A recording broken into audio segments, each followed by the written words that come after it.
Thank you. All right. So we got a little look at K-12.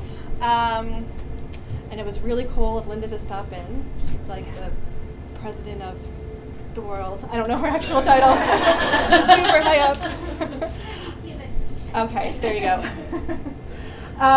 So we're going to do our technology interaction now. So basically, how it will work is you'll pick out from these blue cups a little task on a strip of paper, and you have to accomplish that task. Now, if you don't know how to do something, how to get somewhere in the OLS, how to do something on the board, you know, we can help each other. We'll coach you through it. So you're not going to stand there for 5 minutes lost. Like, we will all help and make sure everyone can get through.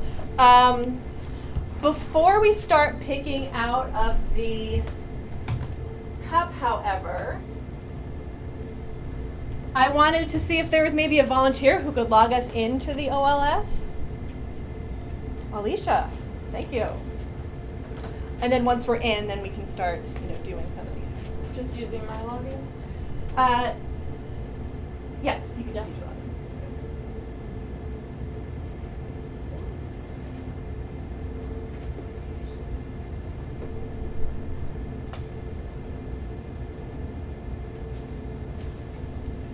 Good job with the floating keyboard too. That's my password, I'll see. Yeah, it would have sucked already if it All wasn't. right. All right. Awesome. Thank you. So, I can either ask for volunteers, but if people are being shy, just fair warning, everyone's name is on a popsicle stick, so you will get picked. And there's enough up here for everyone to come up at least twice, so everyone will do at least one OLS question and one Sharpboard question. So any volunteers? All right, Rebecca. Well, you can pick your cup. That's the OLS cup. Okay. And if you just read your question out for everybody. What All About Me page is needed for language skills, Unit 5, Lesson 2? Okay, language skills. Yeah. So that's the first part. All right.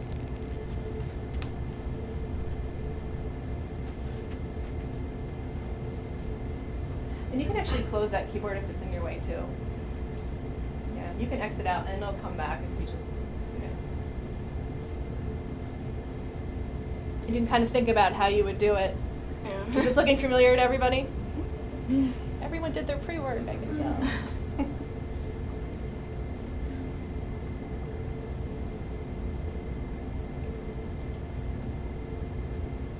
There's a couple different materials. I couldn't hear the question. Yeah, it's asking what All About Me page is needed for a particular Oh, lesson. okay. So there's actually a couple ways that you can get to this information. Yeah. I'm hoping it's in one of them.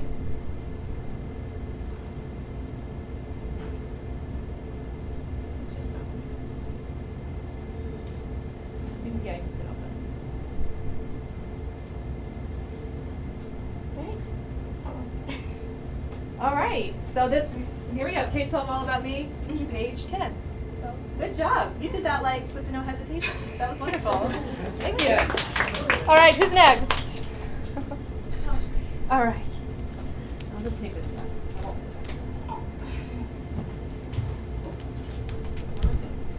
Yeah, there's bags and cords and Anyone? stuff. Yeah. What are the adaptive lessons in math, Unit 8? Okay, so we gotta get back to this. Yeah. We can Oh, just right. close that. Okay. Okay. So, let's go back here. Let's go to. How do I get back in here?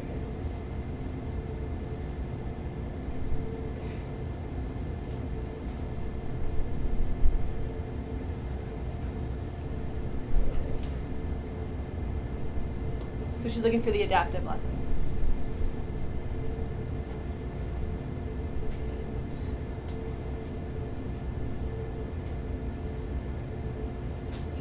I think it's really just asking how many there are. Oh, okay. That is what it's asking. 'Cause everyone- Oh, Yeah, okay. So how many adaptive lessons are in there? So 8? Does anyone know? How you know just by looking if a lesson's adaptive? Oh. Yeah, the Yeah. split So arrow. 3 right here? Yeah, Oh, okay. exactly. So 3. Good. Alrighty. Awesome. Thank you. All right. And just remember that you went already or who didn't go because everyone's going to go. Yep, go ahead. Thanks, James. What are the keywords in senses and trees in lesson 1? All right. Keywords and senses and trees.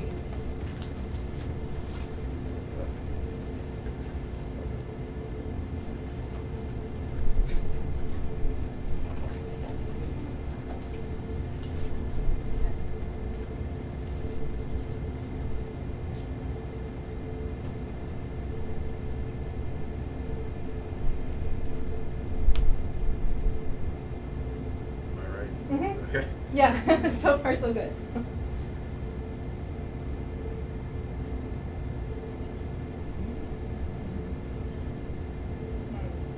It was being a little slow yesterday, so actually if you just hit close, First lesson? yeah, and then go in one more time, hopefully that'll work.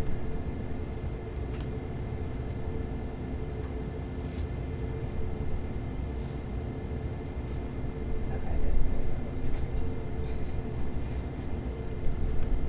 And that could very well happen at your centers too. If it takes more than 30 seconds to load, just close and go back in and it should be fine the second time. All right, yay. Good job. And I just want to point out, so right now we're in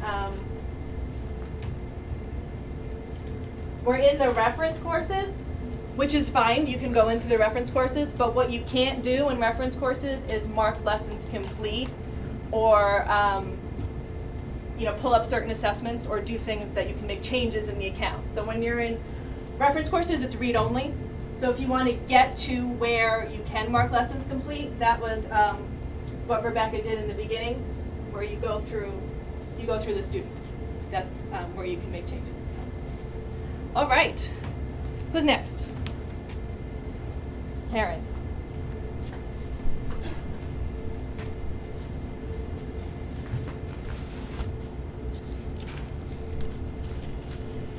What are 2 learning objectives of Phonics Blue, Unit 3, Lesson 4? So we're going to go to, language arts. And Phonics Blue. Right.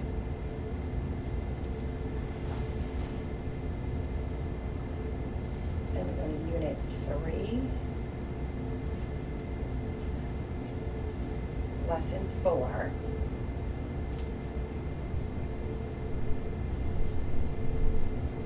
And 2 learning objectives.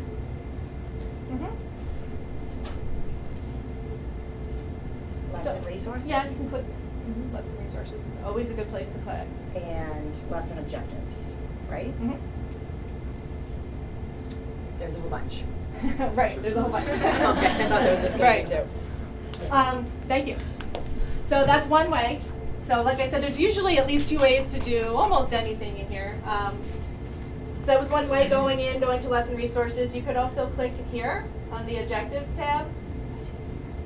And they're listed here too. So that's just a second way that you could have done it. All right. Let's see. So we should have 6 more people to do an OLS. And someone can pick from the smart or the Sharp cup too, Sharp board. Open Doodle Universe. Open Noodleverse is Francis's question. And I might have made it harder. Yeah. Yes. Yeah. Okay. Thank you. Yeah, this one's actually a little hard from where we are.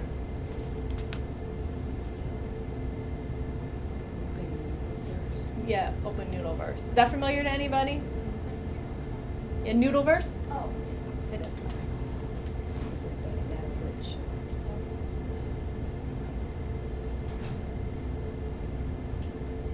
And there is a shortcut. Did anyone notice that? So Francis is right. You would access it through phonics, for example, through one of the language arts courses. but there is a shortcut.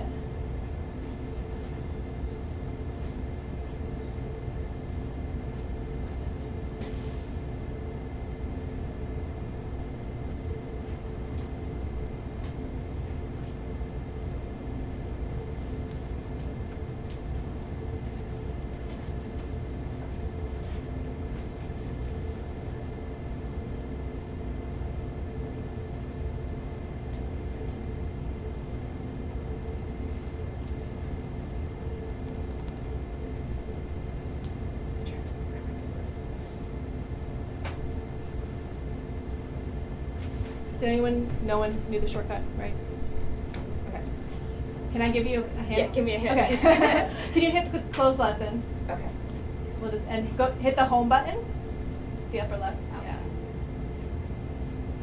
Hit it one more time. I don't think it registered. Yeah, there you go. There we go.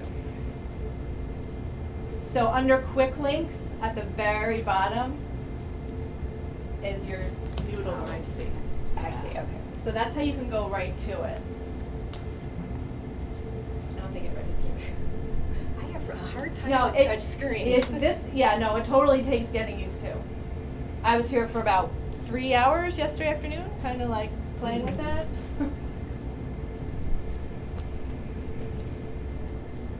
Yeah, no, it's like a. It's my fingers. I have the same problem with my phone. There we go. Yeah, so Noodleverse. All right, and we'll talk a little bit more about Noodleverse. But it's good to know that shortcut. Thank you.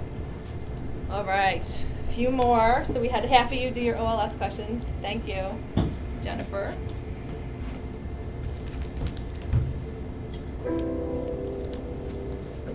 Locate the line paper in the handwriting lesson. Right, so It's actually, yeah, it's that tab. sorry. I have multiple tabs open. Again, making it confusing for you guys.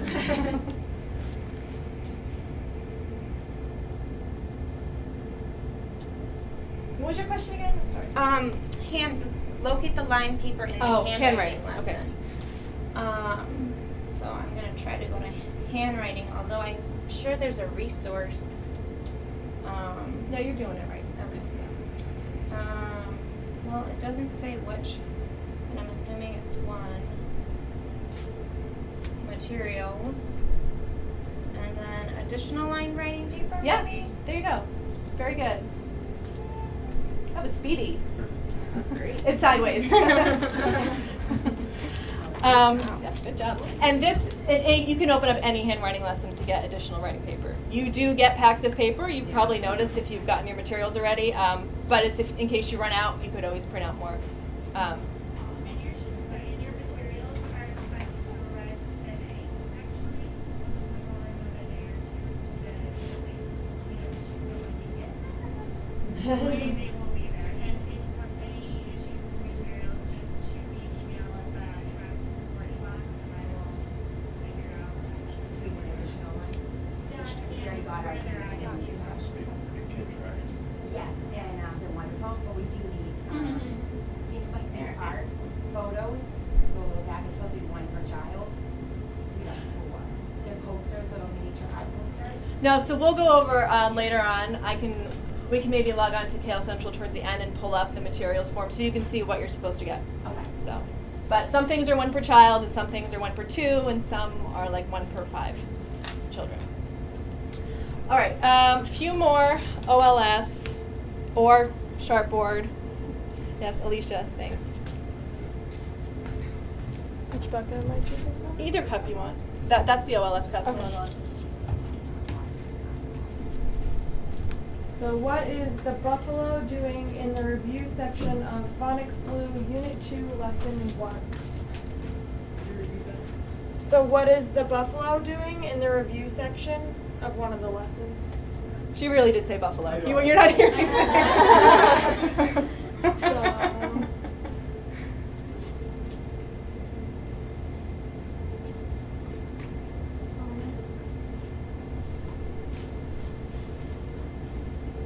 so Unit 2 Lesson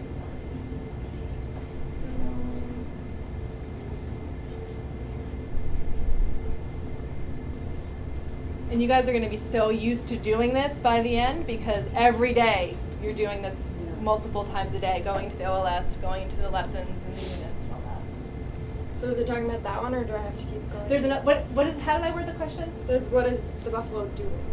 In, Oh, in the review section. okay, I did write that in. Yeah.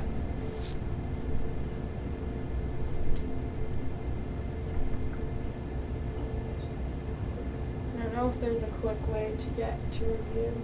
So- Go back, there was that review button. Oh, was there? Yeah. I didn't see that. Can I? Can you use Lesson Navigator for it? Oh, here it is. Yeah. You can't actually click on those. Oh, I can't. Oh, It's a okay. trick. That is a trick. Can't pin But it. like James said, if you click on Lesson Navigator, This. Oh, yeah. yeah, that's how you jump to it. Oh, okay. So I now don't can click. I don't know why you should be able to click on those.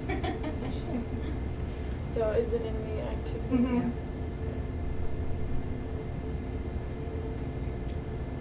Click the buffalo, listen for the sound B, then say the word on your own.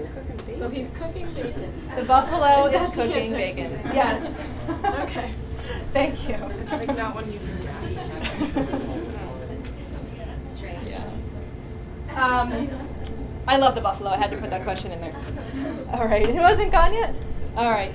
Michelle, thank you. I'll give the disclaimer, I've been on vacation. I haven't seen the computer or the curriculum or... That's okay. Everybody can help. What is the advanced prep required for art unit 2, lesson 2? So you can hit close at the upper, yeah. So would it be under curriculum or students? So let's go through students because this is probably the way you'll be using more so you can mark your lessons off. All students. So you know where to click. Here? Yeah.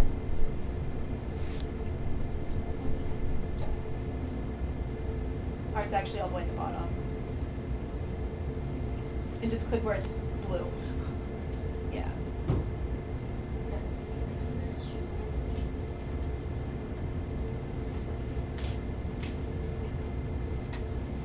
When you have a number of students, does it matter which one you click on or does? Say that again? When you have a number of students, does it matter which one you click on to get there? You should only have one. Right now, but if we, Oh, I see. Good question. So you're not going to actually have real students in your accounts. So you're just going to have that one demo student. Yeah, that's it. So Always? always. Well, yeah. For the foreseeable future. So we don't enter our. No. You don't have to enter students or anything. So the reason for hey, good job. Thank you. The reason for that is some customers do have students in their accounts, not Knowledge Universe, other customers, and those children will sit at a laptop or a computer and do their assessments on their own, and that will tally, all their assessments and their progress for that student. But that situation, at least now, wasn't quite possible in your environments to have all 15 or however many kindergartners you have individually sitting at their computers entering their assessment results. So you have the demo student to allow you the ability to mark lessons complete and to be able to access assessments to either print out or display to your class, but you won't be entering children. So that's a great question. I'm glad you asked it because I'm sure people would have been emailing about it in about a week if you hadn't asked it. I'll have to remember that for tomorrow too if nobody asks. So, all right. So great, advanced prep. And how did everyone go for the OLS? 1, 2, 3, 4, 5, 6, I did 7, not. 8. We should have 2 more. Okay. Lauren. Lauren and Caitlin. I just got my pre-work materials yesterday, and my scoreboard has not even been turned on yet. So this is the first time I've seen everything. You'll be fine. That's So why I we're don't doing know this. where to begin, or what the secret looks like. I did it. You can do it. This one? Yeah. Open the assessment for the Science K Unit 12 Lesson 4. Okay. Science K is what she's going for. I don't even know where to begin. So you want to just close that, and then hit the close button in the upper left. Yeah, close lesson. And I'm looking for science. Yeah, let's go back through students. Okay. Oh, sorry, overview. I shouldn't be saying this. Why am I talking? Because she needs help. Yeah, but you guys are gonna help us. As the next person, she needs help. Science K. Good. Okay, I'm having trouble with the two. There you go. It's just like, you'll get used to it. It's sensitive. And you know what, while you guys ask that question about the actual students, let me just point out right here, you'll see this in your accounts, just ignore it, because if it was a real student, the system is basically saying, your demo student isn't doing any work, nothing's completed. So that's all it means. So, that's all. Okay, then you can click, where should she click now? If she's looking Assessment is what I'm looking for. for which lesson? Lesson 4. Click on unit list. Got it. Lesson 4. Yep. What unit was it? Unit 12. So I click 12 and go into lesson 4. Oh wait, but I want the lesson assessment. So do I click that or do I click? Either one. Okay. Yep, that's just the shortcut to see what the assessment looks like. shortcuts. Yeah, we do like shortcuts. Do I want to begin it? Yep, you can hit Okay. begin.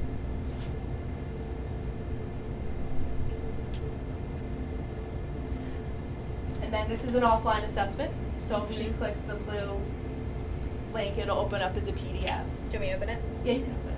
And something to keep in mind, if you haven't, you've probably been in the system and noticed, but sometimes the browsers block pop-up windows. So you want to enable pop-ups for K-12, otherwise you won't be able to pull up any of these. But thank you. Thank See, you. you're like a pro.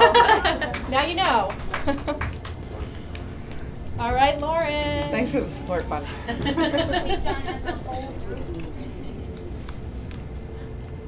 this lesson assessment would be done as a whole group. Well, it's I would think she okay. Well, I'd like mega zoom that. It depends. So we'll talk more about lesson assessments in a bit, but depending on the assessment type, you might do it individually, you might do it whole class, and for some of these, especially the Science K lessons, you might not even count it as a formal grade. It might be more observationally based. So we'll talk more about it, but that is a good question. So some of these you could pull it up on the board and just ask the whole class, or have them turn to a partner and talk about it, and you can kind of eavesdrop and listen in.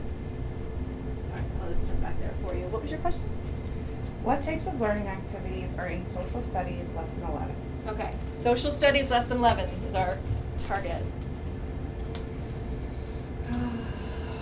Okay, and where's the best spot for, oh, yeah, what? You know how to do this? Everyone's worried for no reason. Social studies? You know that.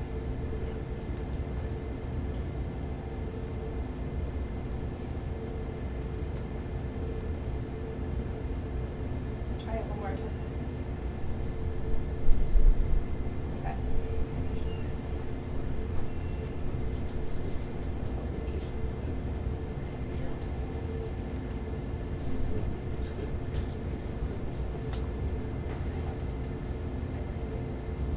Learning activities?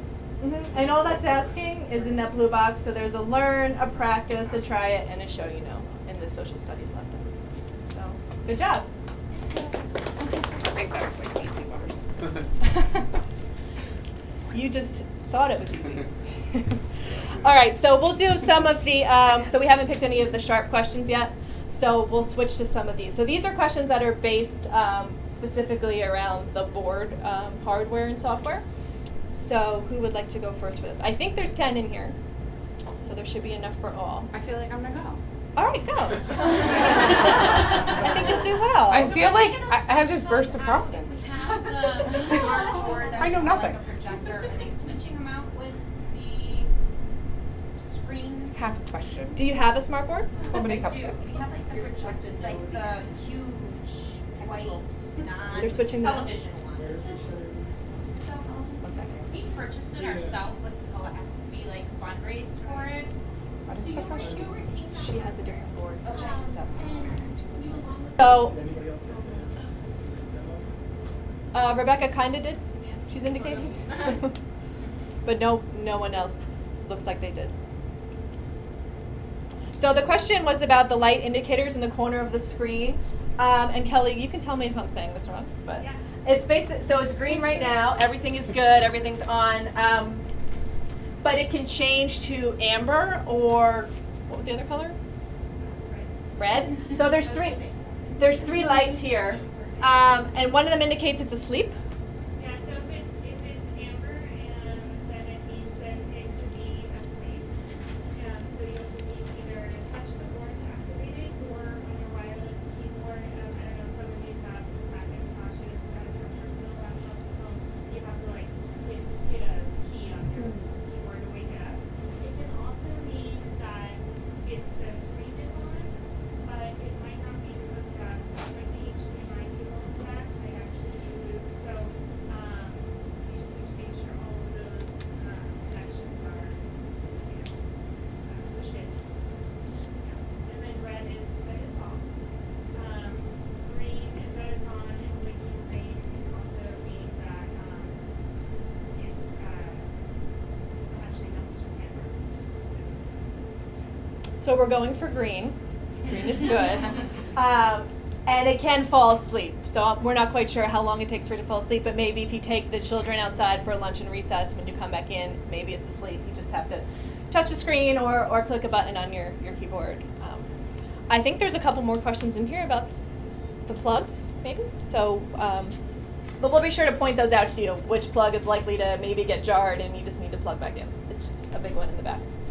All right, who wants to pick? I'll come around. I'll just come around here. Because I don't know if you guys didn't get your tutorials, this might be. Changing the input source and volume control. Changing the input source. Do you know how to do it? The input source. You might know how to do it. Okay. He looks confident. You He mean stood for- up. You mean for headphones and? No, actually.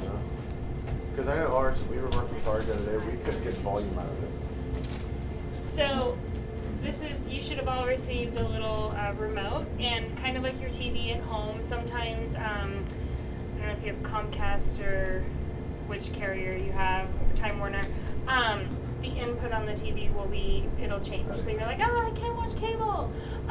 So you just have to press the input button, and if it's there, you'll see, oh, there's nothing here. So you just want to make sure that it's on PC HDMI, and then it will bring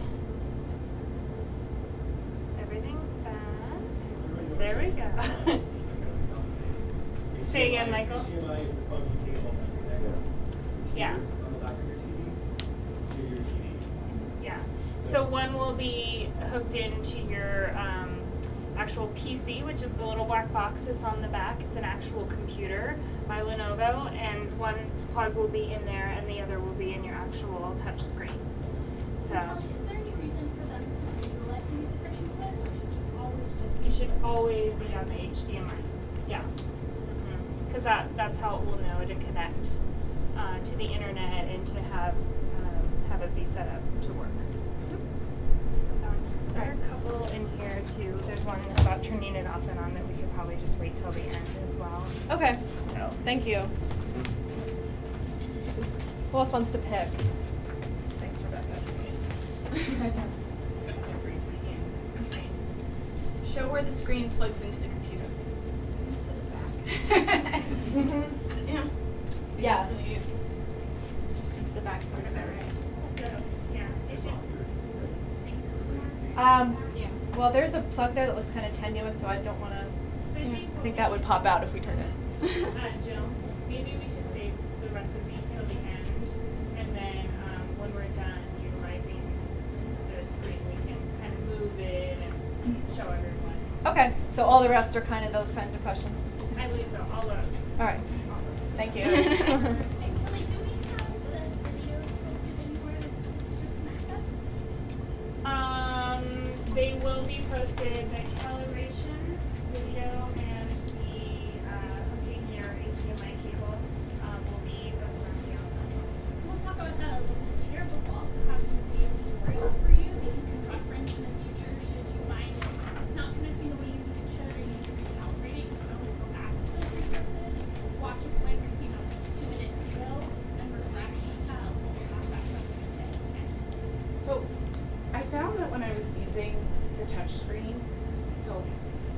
how like you zoom in and you zoom out, like you can make it bigger, you can fine. I felt like some things really needed to be bigger for the children to access, and some things needed to be smaller for me to access. So I felt like I was using the zoom button a lot. So it's probably a resolution question. Okay. And that'll be, so one of the questions is how to calibrate your screen. Does anyone know that? You might know how to do that. I think resolution and zooming are two different things though. I think when we're talking about resolution, we're talking about clarity of the picture. Right, I Versus guess- size of the image. Yeah. Because when we look at, so, I'm just assuming, so correct me if I'm wrong, but if you look at the image that's currently on the screen, which is in the OLS, that would feel very small to have a child come Yes. up and try and manipulate. Yes. When we jump into some of the actual lessons, where they come up to the board and, select or match, you'll see many of those will expand sort of automatically, and those that don't, we'll kind of work together today to get that zoom feature. You can just pull it and shrink Oh, it you can. directly on the screen. Yeah, without with having two to go fingers. into sort of a resource tool. Okay. Oh, lovely. Okay.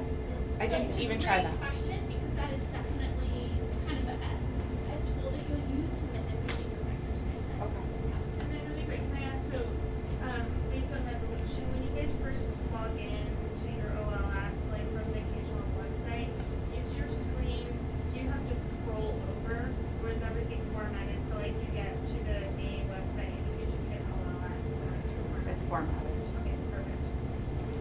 I just have one quick question. Can I be on the wall or does it have to be on a stand? We like that exactly. We have this set up with that, and I was thinking it was gonna be on the wall. It's actually the, hardware stand. Oh, it is, okay. Yeah. See, in the video, it was on the wall, so that's why I was just curious. So, and what you saw in the video, just to clarify, is the SmartBoard technology solution. And I am going to teach a math lesson. And because we don't have children in the office, I would like a few volunteers to be the children for this lesson as I teach, and then the rest of you can be teacher observers. Thanks, Jennifer and Karen and James and Rebecca. All right, 4. And I'll kind of leave it up to you guys if you want to sit on the carpet or bring your chairs up. Carpet is more authentic, but if you, I don't know what you all are wearing, especially the ladies. So. That's different. All right. That's my spot. No cracking. Yeah, I heard a lot of cracking. That was kind of awesome.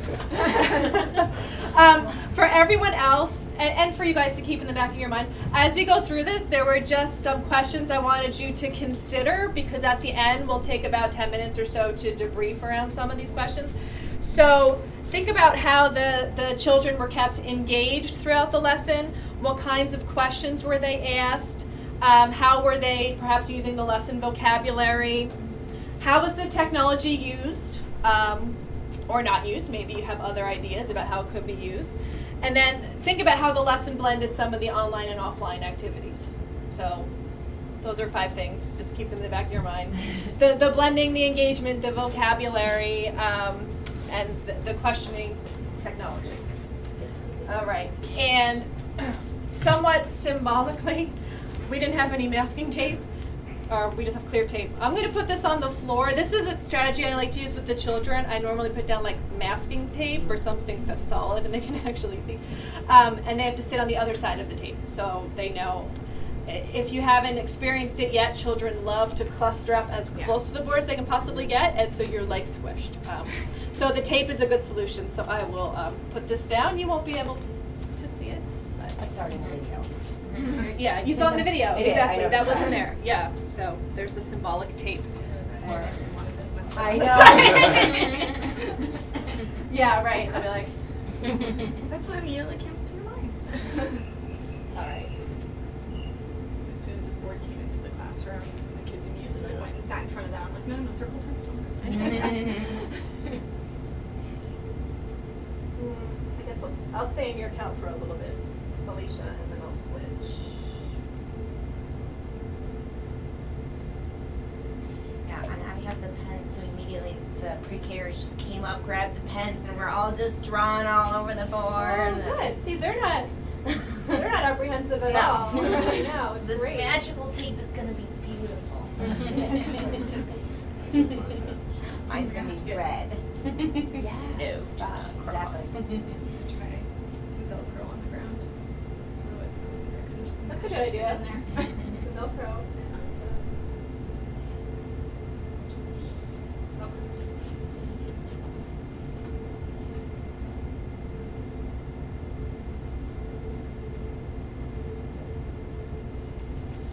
All right, welcome children. Thank you so much for volunteering. We're going to have some other teachers observing our lesson today. So I'm sure you'll all be on your best behavior. And thank you for sitting on the other side of the tape. We just don't want to get too close to the board because then you're going to squish Miss Jill, and that's just not good for anybody. All right, so today we're going to learn about shapes. And before we get started, I just want to get an idea of what kinds of shapes you all know about. So I'm going to point to a shape up here, and if you know what the shape is, if you can raise your hand and tell me. So does anyone know what shape this is? Jennifer? It's a square. It's a square. Now give me a thumbs up if you agree with Jennifer that it's a square. And a thumbs down, oh, and a confident head shake. Thumbs up. Okay, everyone agrees that's a square. How about this shape right here? Rebecca? Triangle. Triangle. Thumbs up if you agree with Rebecca that it's a triangle. Double thumbs up. All right. How about this shape? James? Circle. Circle. Thumbs up if you agree with James. Thumbs down if you're not sure. Another double. And how about this fourth shape? Karen? Diamond. A diamond. Why do you think that's a diamond? I was just trying to throw a little. That's okay. Thank you. Thumbs up if you agree with Karen that it's a diamond. Thumbs down if you disagree. You guys okay. are mean. I see a couple thumbs down. Who thinks they know what that shape is? Who disagrees? James? It's a rectangle. I think it's a rectangle. I think it's a tall square. A tall square. Why do you think that, Jennifer? That's a great It answer. was like the square just got taller.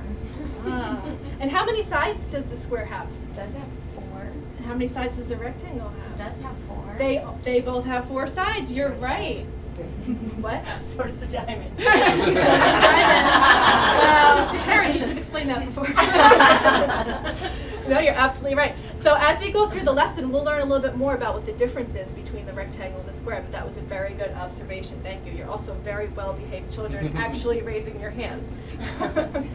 All right, so I'm actually going to skip, just so I'm going to talk to you for a minute. Experience learning coach strategies. You don't have to watch those. You can skip them.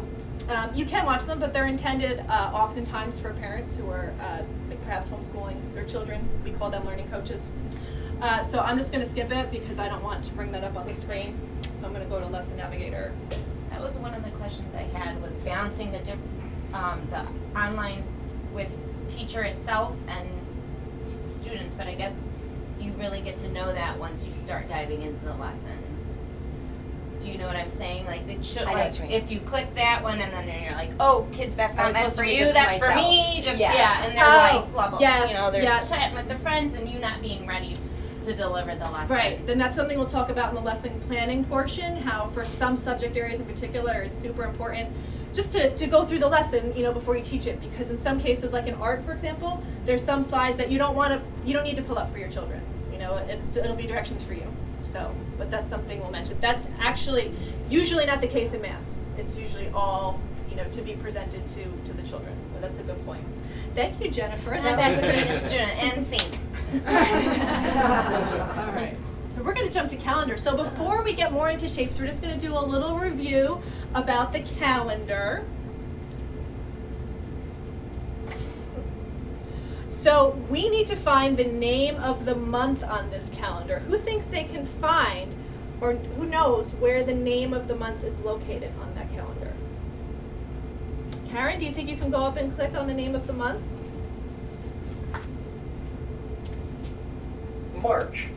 March. Very good. The month is March.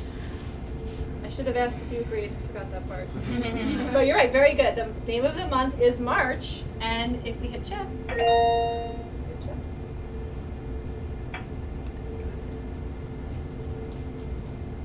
All right, now we're gonna get more into the shapes, and we're gonna look at Johnny, who made a cat out of shapes. Have any of you ever made a picture using shapes? Yeah, Rebecca, what have you made a picture of? I made a house. You made a house. Cool. Anybody else? I made a car. You made a car. Nice. What shape were the Circle wheels? wheels. Circle wheels. Wonderful. Anyone else? She took my house. She stole your house idea. That's okay. You can both make pictures of houses. All right. Wonderful. So we're going to look at Johnny's cat. And I'm going to call on you and ask you to come up and click on a certain part of the cat. So who can come up and click on the cat's ears? Jennifer. And everyone will get a turn. Triangle. Triangle. The ears are triangles. Very good. Who can come up and find the cat's face?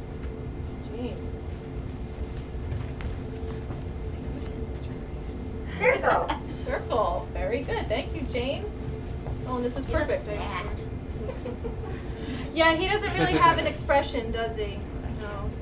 Cat is expressionless. And he has a red face. Yeah. Yes. Who can click the cat's tail? Thank you, Rebecca. Rectangle. Rectangle. And the last part. Jill, the he's cat's- over the line. Oh, James, can you move back just a little bit in line with the rest of our friends? Thank you. I know who the troublemaker is. Who can click on the cat's body? Oh, and Karen. He's on the tail. Square. And we have our square. Very good. And just as an aside, for students, 4 things to click on.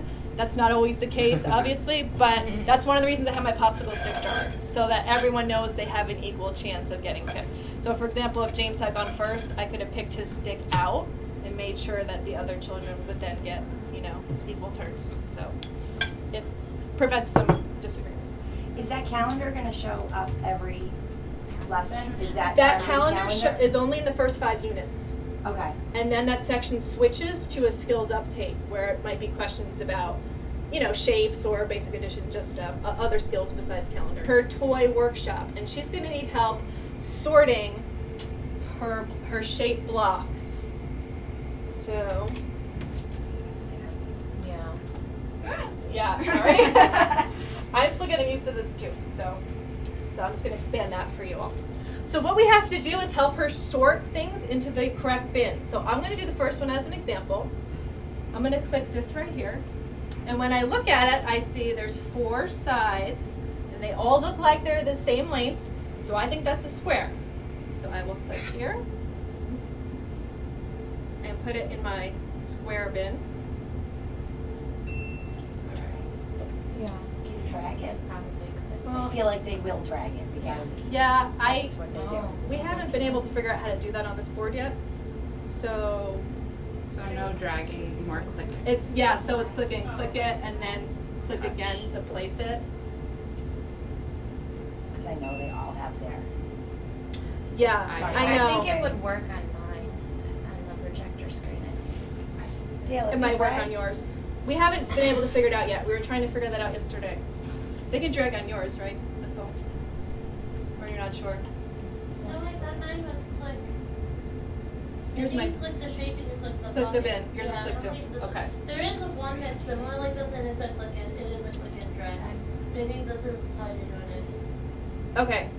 Yeah, so this is clickable. So if we figure out how to do it, because if you were just doing it on a computer, you can use a mouse and just, drag it. But so I did the circle too. So I did the circle. I thought, okay, that doesn't have any sides. It's round. So I dragged it, or I clicked it, and then clicked the circle bin.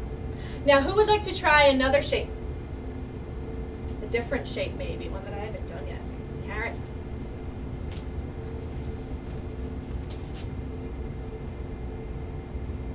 Okay, so you dragged that into the triangle bin. How did you know that was a triangle?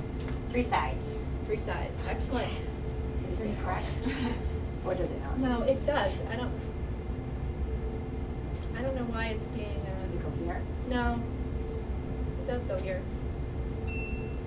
A Yeah, little off-centered. and I then don't know it'll be why fine. it's being a You little just have off. to touch it twice. Oh, double click it at the end. Sounds like that's what you're doing. Okay. Okay. Thank you. All right. How about a different shape? How about a rectangle? Who can find a rectangle? Rectangles are hard. Jennifer. She's learned. Look for the long square. All right. Double click.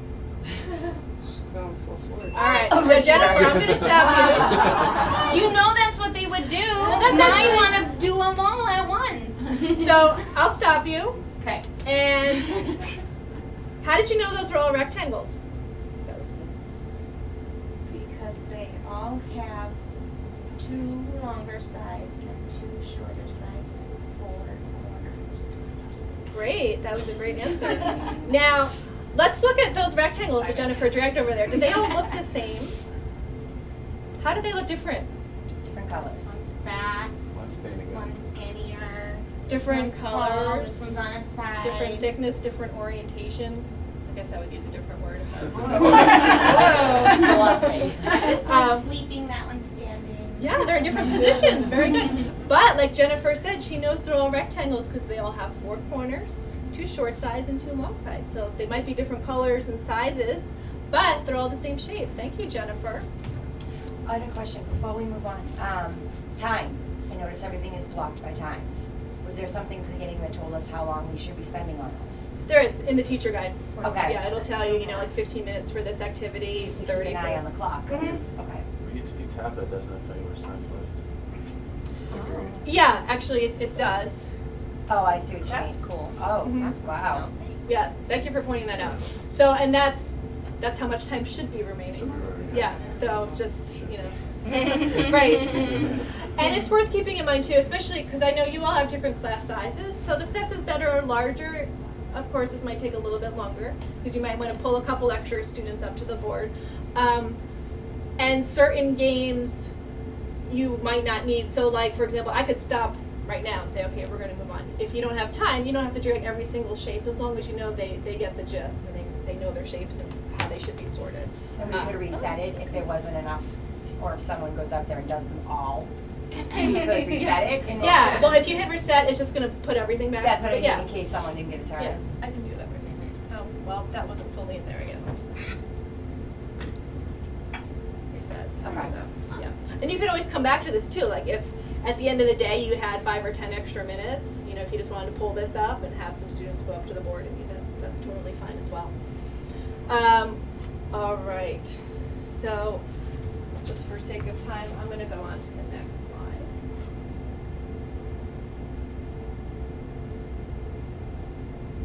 All right, and we already talked about those questions, but what I would like as a bonus, does someone think they can come up to the board and draw a triangle?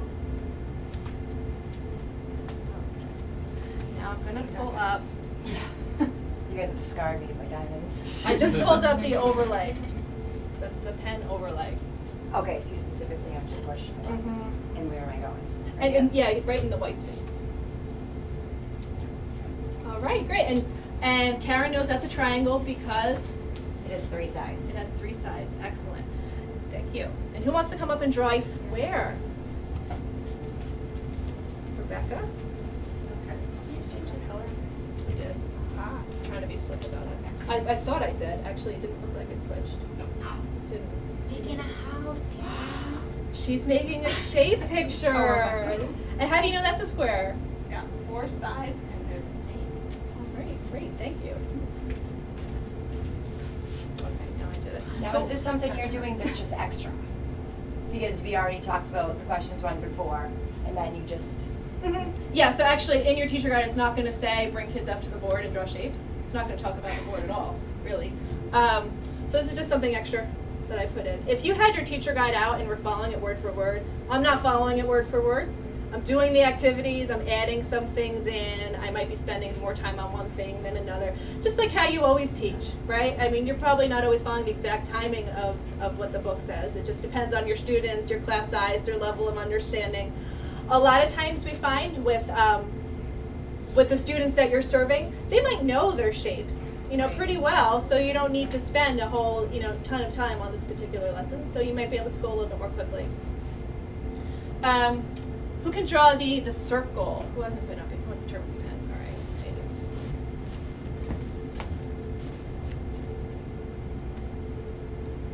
Very nice. And you can change the color on these by hitting the silver buttons. So Was that one of the questions in a second? On your box.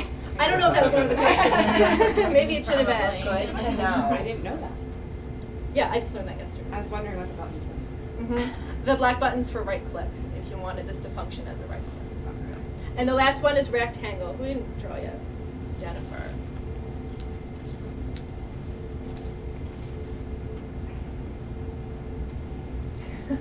Is that a door? Whoops. I don't know, I was following the Wonderful. curve here. No, I like it, and I guess we could have put the circle right there's the doorknob too, if I went to the right order. I drew Mars. You drew what? Mars. Mars. There's gotta be a summer camp, Very right? good. Is that a summer camp thing? It was. I was hoping for yellow. But Oh, well, yeah, I'm not. that's all right. Black, red, and blue were our choices. We're Mar- using our Mars will work. imagination. Yeah. It's really Great. hot. So Jennifer, how did you know that was a rectangle? 2 longer sides, 2 shorter sides, and 4 squares. 4 lines. 4 sides. 4 sides. Good. 4 corners. Excellent. Thank you. I'm going to try something. Can you just show me again how you got to that sidebar? Yes. So right down here Okay. is the smart overlay, sharp overlay. Okay. And you have 2 different overlays that you could use. It needs to just be the overlay and not the software. So you should have 2 things on your boards. You should have overlay and software.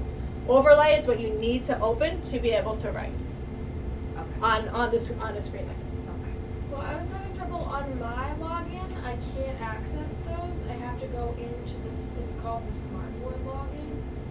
So I don't know if that's something I have to call IT about. You mean when you log into your computer? When I log into my login on the Sharpboard, I don't have those buttons. But if I switch users and go to the Smartboard login, I have them then. Oh. So it's kind of strange. There's a I don't lot have of those IT. down. That's Alicia. Okay. But the overlay function is going to be really important for you guys to use with your students because you won't be able to write at all unless this is open. So we do need that up.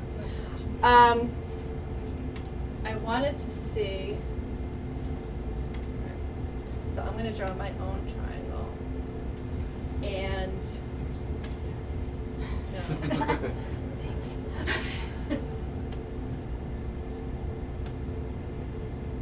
Okay. So I'm going to turn my triangle on the side like that.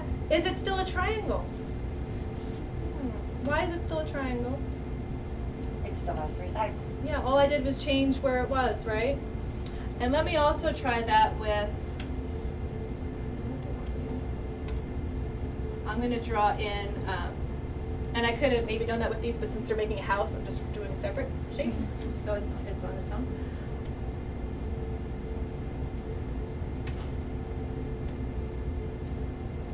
Okay. I'll make that work.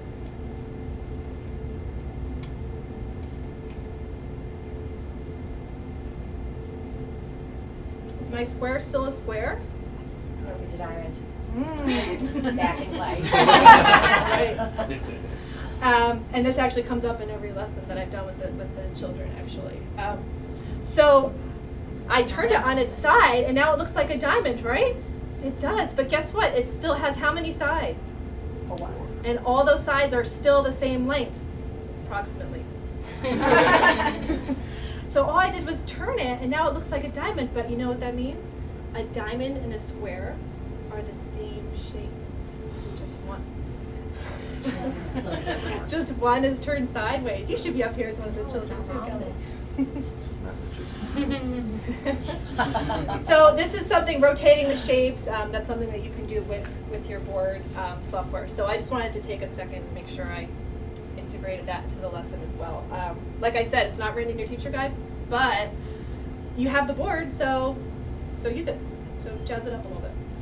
Okay, So thank you everyone for that. Well, that program wouldn't be down there, you would have to go to the Windows program. Exactly, and that's go to additional, it. but now it's gonna say you have time. And I also need to close this to keep progressing. So now we're going to do our offline piece, which.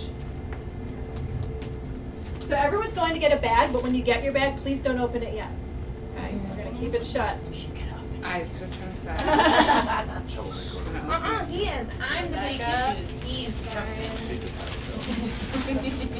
You're over the line still. Oh, yeah. I should have made the line longer. Maybe if it wasn't clear tape, I would have made it. Yeah, I saw that. All right, so what we have in our bag, what do you guys think we have in our bag? Lunch. Good guess. Any other guesses? Shapes. Great guess. Jennifer. We actually do have shapes in our bag. We'll have lunch a little bit later. We're It's getting noon time in Massachusetts, so. We're all totally off in here. All these people. All right, so I'm going to reach into my bag, just mine, and I'm going to look for a triangle without using my eyes. So, did I find a triangle? Yeah. I did. I used my fingers to feel something with 3 sides and 3 corners, and I pulled up my triangle. So I'm going to ask you guys, can you, without using your eyes, reach into your bag and pull out a circle? Oh, I wanted to find it first. All right, Karen, and once you have it, you can hold it up. I got yellow. I got Mars. Karen has I might have Mars. yours. Oh. All right, so do all your circles look the same? No. No, I like hers better. The colors are different. Hey, I want blue. Oh, You're nice, What a good James. friend. I don't know any other kindergartners like you. we have good sharing going on up here in case you people in the back can't see. So they're different colors, but they're all circles. Why? Who can tell us why? No corners. No corners. It can roll. Another great answer. But it's not a circle, it's a It's cylinder. not sharp. Great. These are all good answers. I hope your kindergartners all have these answers too. These are very helpful too. All right. Now let's try to reach in and pull out a square. Oh, you're so fast. I know. It's a Massachusetts thing. Okay. Hold up a square or hold up your squares. Okay. Are they all the same? No. I see different Colors. colors and sizes. So it looks like Karen and I have the same red, and ours is a little bit bigger. Oh, we're on a team together. And Rebecca and Jennifer is small blue, and then James is small and yellow. And they're all squares because 4 corners. 4 corners, 4 equal sides. And I'll just skip ahead. I would do rectangle, but that's all I left in the bag. So let's put all our shapes back in our bag. Little. And I will ask just Rebecca to pull out one shape and then tell us what it is.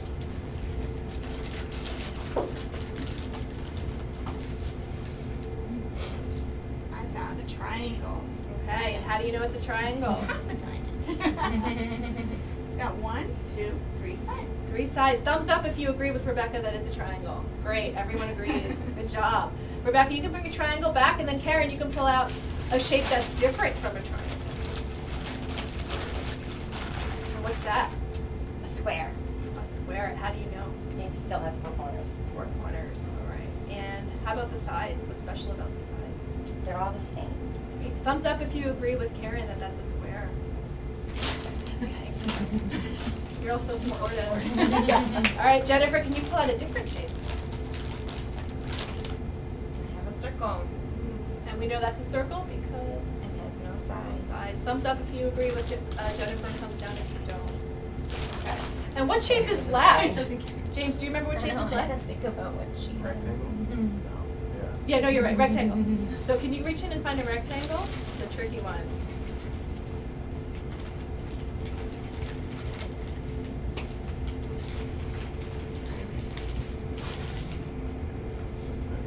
It's a small, yes, it's a small Oh. rectangle.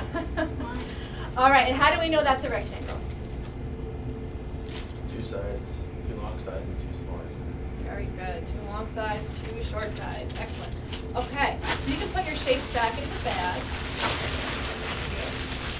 And I'll just take them over there real quick. Now, Are these out on a shelf for use during the day? the shapes? Yes. These specific shapes that we just got. They can be. Okay. Yeah. You get a whole set of those shapes, and they're different sizes. What I had at home were small, so that's why most of yours are small. And you would just And grab they these label bags. them with letters. And you'll notice that in your teacher guide. So maybe I should list that down. Your teacher guide might say have blocks B or C for this particular lesson, and then the blocks all have letters on them. I know. Don't you have shapes in general already Yeah. in the classroom? Yeah. Yeah, So and I I- would keep them I separate. feel like Unless they're you nice, have- maybe not put them on a shelf, but put them out that morning for them to like kind of. Oh yeah, so they Explore. get some hands-on exploration before and you they get could activity. make like to go with what we just did. We just made a house. Can we do that like on the table in the afternoon? But maybe not put them on the shelf. That's an Yeah, awesome lost. suggestion that Karen just said. They can do other activities too. They can make a house out of them, or they could actually, like Johnny had his cat, they could do something with, a house or a car, or a rocket. I don't know. Kids are more creative than I am, but they can make something. All right. So we have one more online piece, which we'll just do a few minutes of for time's sake. But this is the Toy Maker.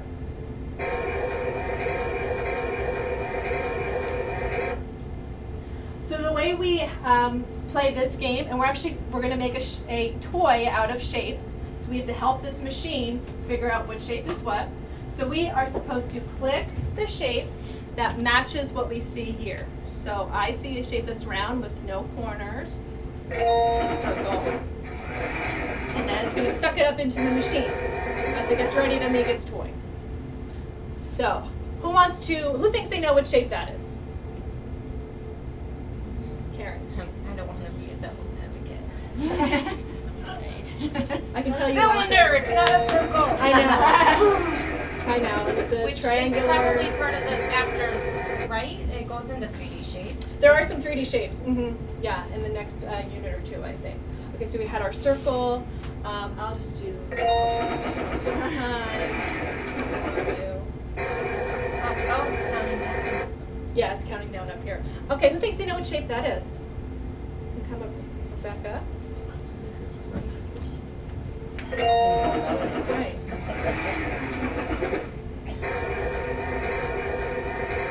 And how about this shape? Jennifer? What happens if you push the wrong one? You can push the wrong one. Okay. Oh. Ah. Sorry. Try That again. was a really mean noise. That is, yeah. And you know that might set other some children off. Yeah. Well, yeah, in that case, maybe if you're doing the first example, maybe you can click the wrong one. So they say, oh, what shape is this? I think maybe that's half a square, so I'm going to click on the square. And then it'll give you the wrong sound, and then you can ask your students, what shape is that really? So, I guess if you make the first mistake, Right. it's easier for them to. Of course. But that was a good point. And that sound is kind of throughout some of these games throughout the years, so they should get used to it too. 2 parts left. Did everyone come up yet? James? Thank you, Rebecca. He really was waiting for the rectangle. Oh, sorry. I don't know if there will be a rectangle. Looks like one. It does. You can Good click call.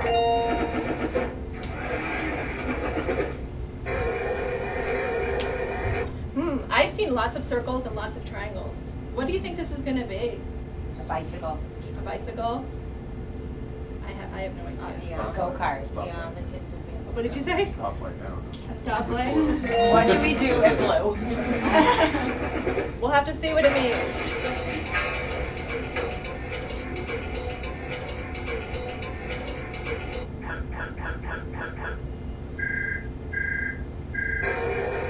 Just see them all next to each other. 5, 4, 3, 2, 1, 0. Liftoff. We have a liftoff. It doesn't actually lift off. That was very disappointing. I know. But we made a rocket ship, and there's so many different toys this makes. I don't even know how many different toys, but you can always revisit this and come back to it as many times as you want.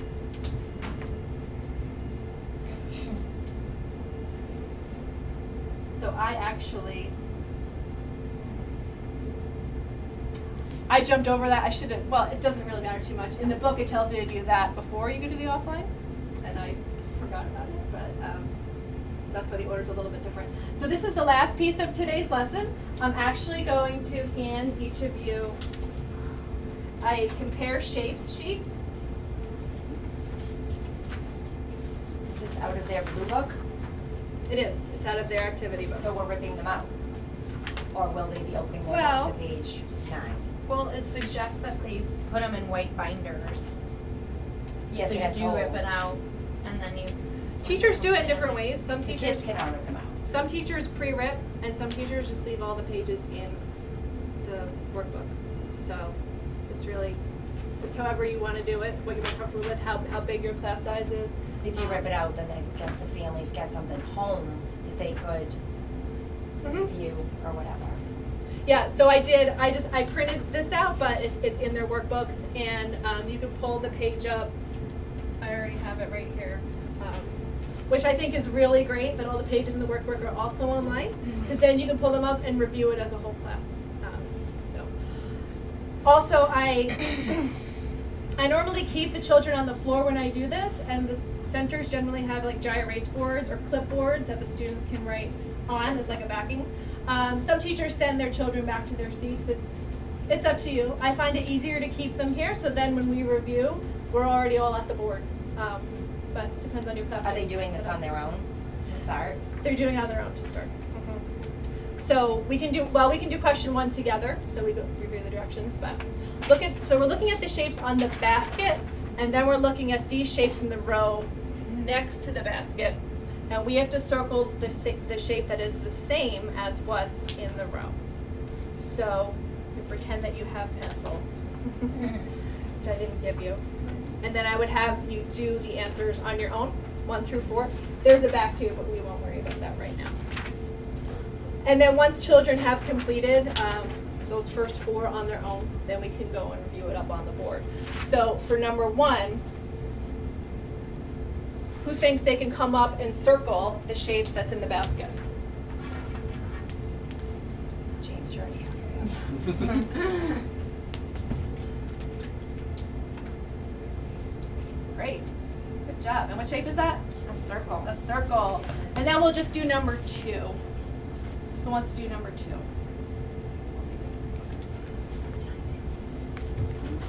Just waiting. And what shape is that?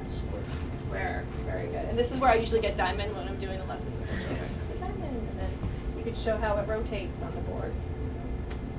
All right. So imagine we've gone through the whole sheet. So just as a review, who can tell me one shape that we learned about today? And explain it. Tell us how you know it's that shape. A square. A square. How do you know it's 4 corners, and they're all the same size. Okay. And if you want to, you can bring them up and draw. They can again draw a shape on the board. How about a different shape besides square? We have 3 more that we learned about. Rebecca. Circle. Circle. It's round. It's No round. corners. Good. I like how you made the hand motion. And how about another shape, a third shape?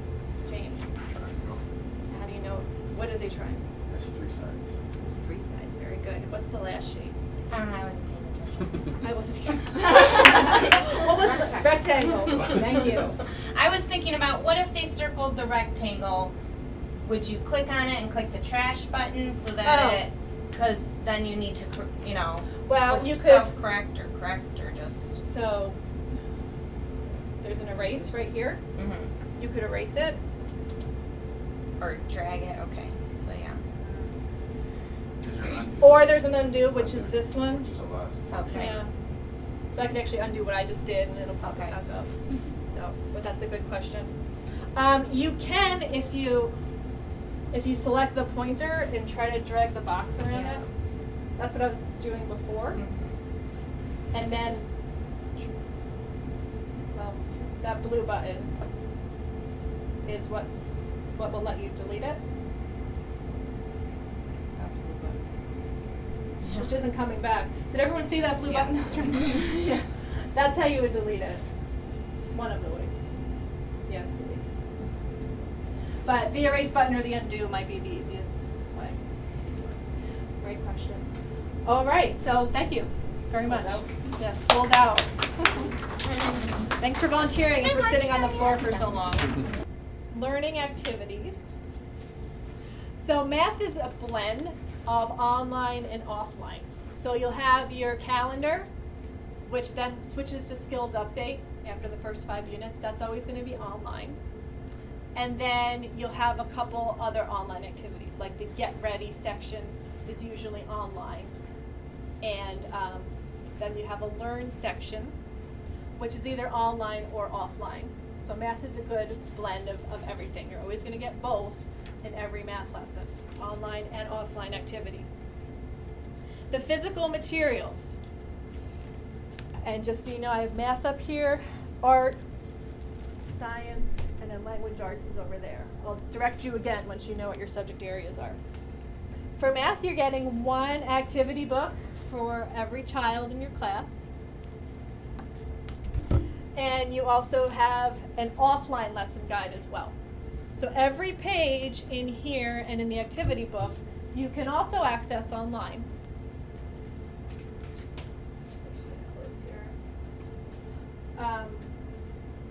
All the pages are in the materials. Whoa. Materials tab.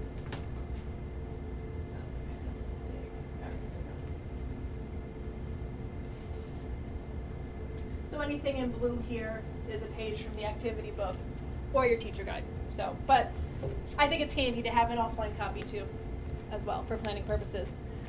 You also get a block set, and you're getting one of these for every 5 students. So you have your 2D shapes, different colors, different sizes, and these, like I mentioned before, do have letters on them.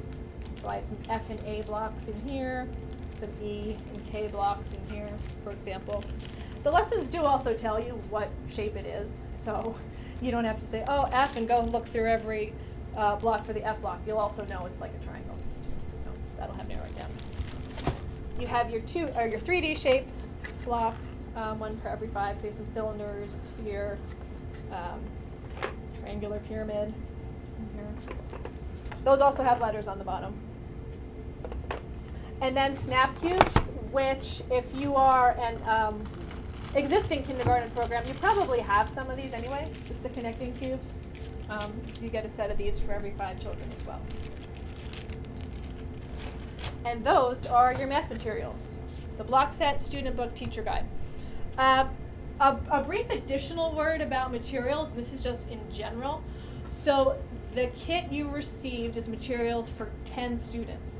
If you only have 8 students, that means you're going to have 2 extra activity books, for example. If you have 14 students, we had to order an additional set of materials for, bless you, for 5 children. So you either get, everyone got a set of 10, and then if you had more, it goes up in increments of 5. So if you have 14 students, that means you have an extra book. Okay, so you might have extras. If you don't have an even 5 denomination, then you'll have extra materials of something. Does that make sense? Yes. Okay, good. So those are your math materials. They're very straightforward. And then your assessments in math, you do have assessments at the lesson level, which is an important distinction. But not every lesson has an assessment. So when you look at your lesson list, it's very easy to see which has an assessment and which doesn't. They're called lesson checkpoints. So in this unit 1, only lessons 2, 7, and 13 have lesson checkpoints. Oh, you want me to make it bigger?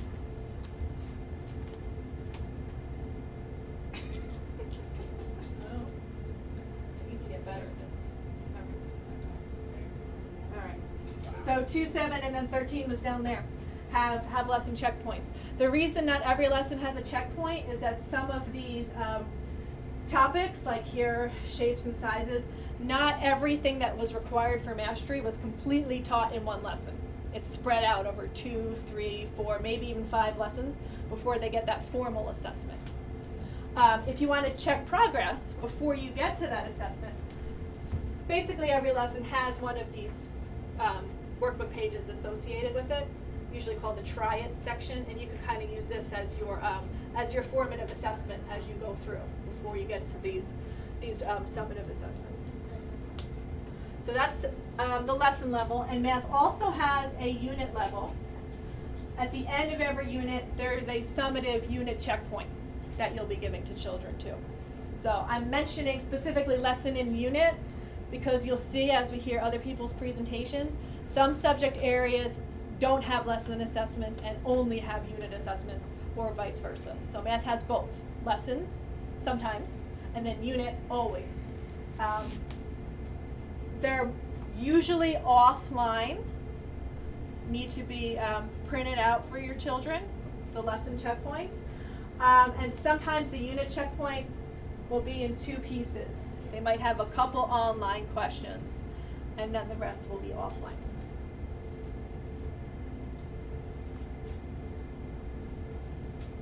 So this was, it's clear when it's online. It says it right here. And in the cases of online, you can project it to your students. Like I said, I think this is only 3 questions. They're very brief. Some teachers who've been using the program for a while, they'll just almost use this as a warm-up or a review before the assessment and not count it as part of the grade, because you have your whole offline chunk.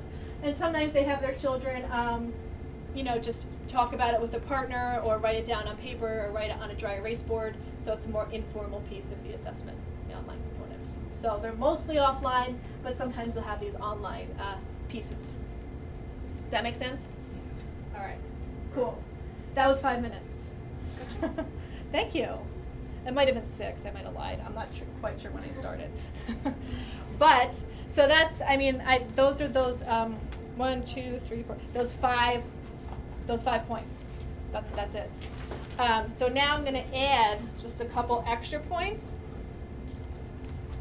So we wanted to reserve about 5 minutes at the end of each presentation for extra points. So adaptive lessons, that was one of the questions from a while back with their, yes, the arrow indicating there's a couple of different paths you can take. The adaptive lessons, you'll always get this warning, and unless you click right here to never show me this message again, and then you won't. The purpose of the adaptive lessons are they put them in what we call the high priority master objectives. So something that the students really need to understand before they move on. There's little assessments embedded in here. So like this, one of the try-its, I think, I'll look more closely. Basically, you can submit answers into the system, and if you do poorly, if you get them all wrong, or if you get most of them wrong, it will unlock some extra practice activities. So that's what adaptive means. It has the potential to unlock extra practice activities.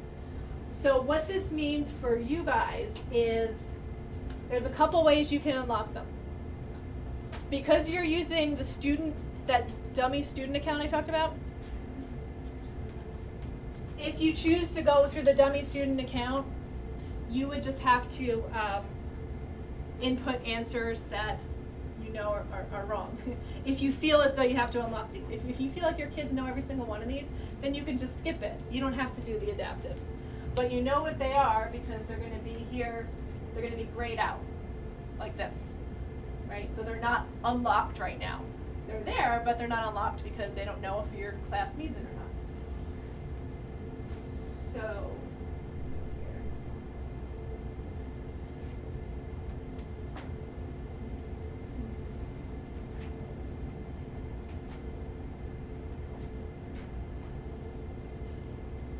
Okay. This try it section here, it'll say this may lead you to more activities. When you see this, and if you want to unlock those adaptive activities, you just basically have to answer them mostly wrong, and it'll unlock the activities for you. Or, and this is the way I prefer with the adaptive, because I think it's easier than answering all the questions wrong. We can access the way a number of you were doing before. If you go to curriculum, why I keep zooming it.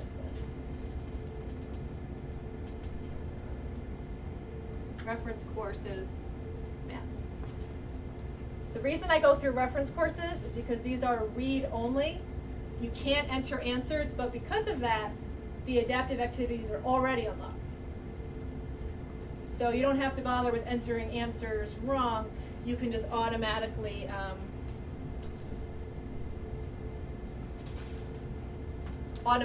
be able to access those activities. I don't know why I keep doing this. This is driving me a little bit crazy. I'm gonna just keep it small for now, just for a second. Okay. No, you're not. No, I'm not. I lied. I'm totally not keeping it small. Let me just find that adaptive one. I wrote this out. Okay, got it.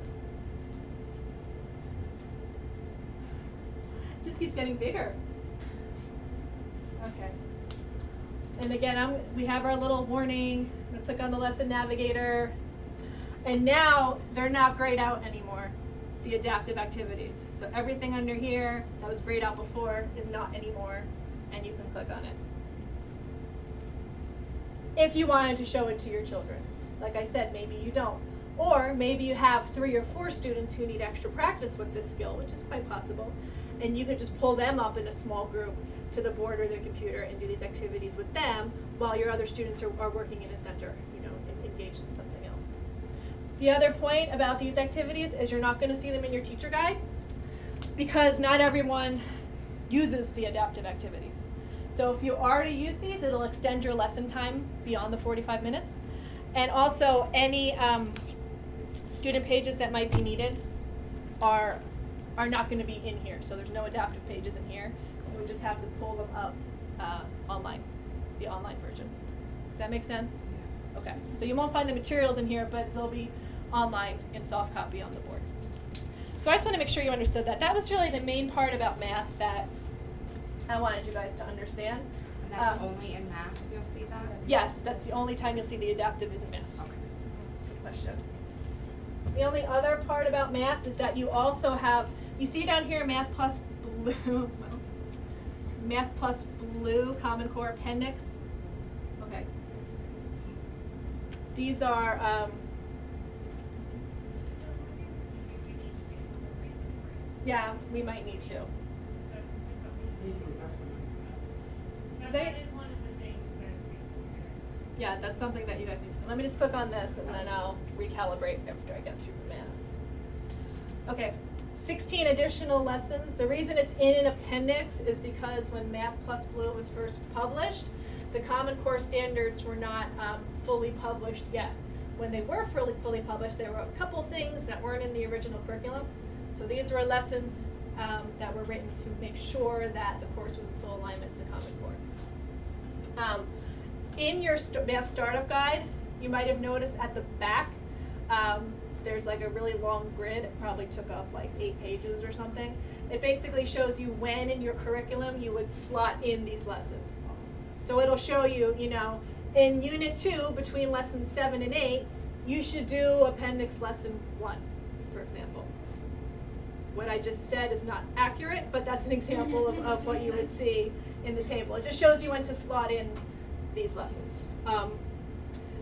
If you're from Virginia, we'll talk about you more towards the end when we look at the alignments because you're not following Common Core. So you're a little different. Yeah. So I don't think you need to use this at all, but you have other things besides this. You have other materials to access. So that's what I wanted to say about math, the appendix lessons and the adaptive lessons. And then I wanted to see, Nicole, did you have anything you wanted to share about math lessons with your class? It's up to you. Not really. I mean, at the start of the unit, I don't do it if and out on the checkpoints. I don't know if you want to go over how they do it like entire, so they know how to print those. Yeah, So you want to wait until we get into the math part of it. So, well, are you saying you print the checkpoints, right? To The give unit it. checkpoints and the one, yeah, I print those and then we do those individually. And with those are the ones where you have to go to like print entire. You have to click print before you go into them. So those are a little tricky to try and figure out. Well, that's different now because they're going in through students. Oh, okay. So they don't have that read-only that you guys, and Okay. in your new account, you don't have to do that anymore Yeah. either. Okay. So you can still print it, but you don't have to go to print entire assessment because the answers aren't showing anymore. Okay, no problem. Yeah. Yeah, that's the only thing that I remember a lot of people had trouble with. Okay, yeah, but that's good. I'm hoping it's better now with these accounts that you guys don't have to worry about doing Okay. it. So one problem you guys don't have to deal with because we learned things from previous years. All right, great. So that last little part was just adding extra information for you guys. But are there any questions about what your little 5-minute presentation should look like? About your subject area? You're basically teaching the framework. Right, yeah, just those 5 topics. Okay, great. So I'm going to, It's an hour, twice a week. In our materials, we got some oil pastel colors, some modeling clay, and some different color paints. We have an Art K student page and 2 readabouts that happen at the end of each one of our units. The online lesson activities, it basically just gives you an overview of what you'll be doing. There's not a lot of online components because obviously you can't paint on your smart board. So it'll do the readabout, which is an offline.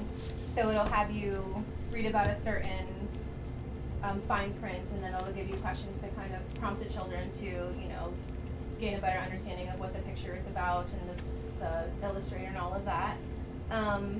And then the hands-on activities, obviously, that go with the clay and the paintbrushes and all of that. And then the art pages book is like a workbook. It had like rectangles and different activities for them to do on an individual basis. so that book James is holding up, all those pages are also online too, so you can pull up those pages in the art lessons to project to the class. And can you hold up that box for a second with all the, so all those supplies, the pastels, the clay, the paintbrushes, the paint, you get one of those per child. So, you know, just keep that in mind. Did you guys have other stuff you wanted to add? We forgot to show these pictures. There's art sample pictures. You get a bunch of these too. Yeah, that's called the art print kit. And you get one of those for every 5 children. That's the ratio those come in at. The student pages, you get one per child. And then those 2 books, you just get one per class. They're like 3 love books. They're pretty cool, actually. They give you specific discussion questions around a piece of artwork. So it's pretty neat.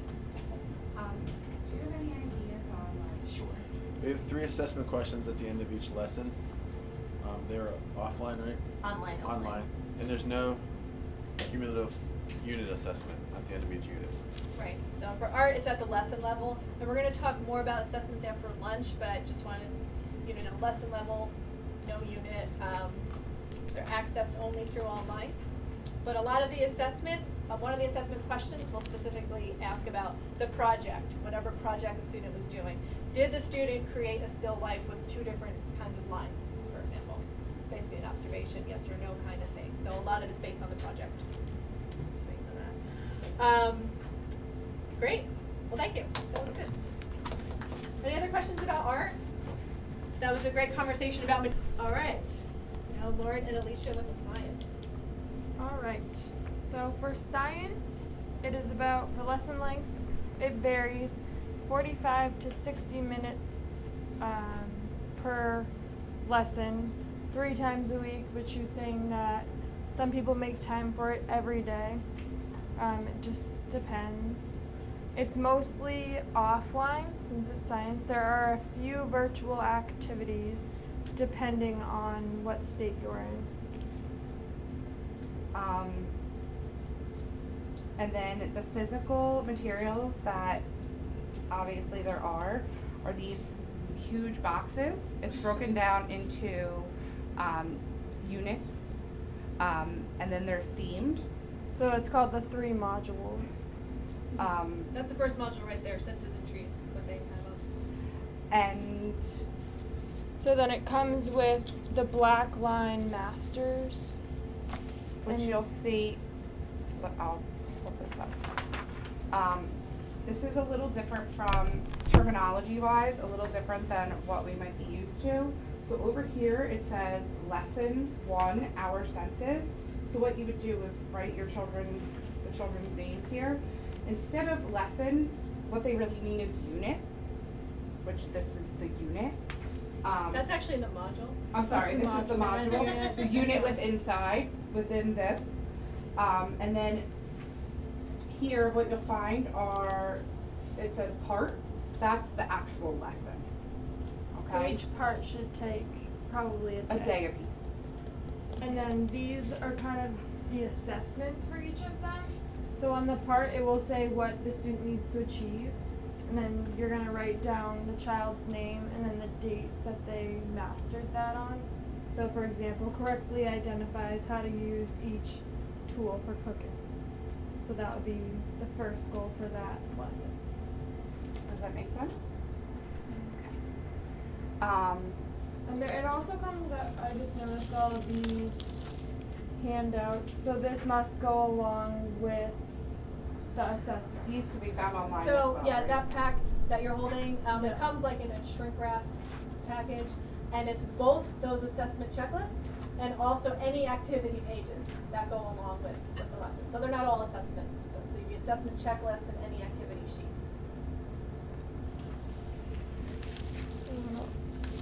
So. Oh, top on the All right. Well, that covered mostly the assessments. The checklist is your assessment, and then for our other notes, I don't know if any of you have noticed that you got an announcement on your OLS page to order the science materials. So, And you ordered yours. yes, I did order But mine, but I set my delivery date for September, since that's when we're starting. I'll pull it up for you guys too. So basically, the way that she explained it to me is, so for this, For each module, you're gonna there's need some items that are consumable items. So if I were to order it for the whole year right now, it would be a waste. So what there's an option to do is go on and set the date for delivery. So that's something that you probably want to do relatively soon. And then those items will be shipped out to you accordingly, which is really nice. That's such a huge piece to the puzzle.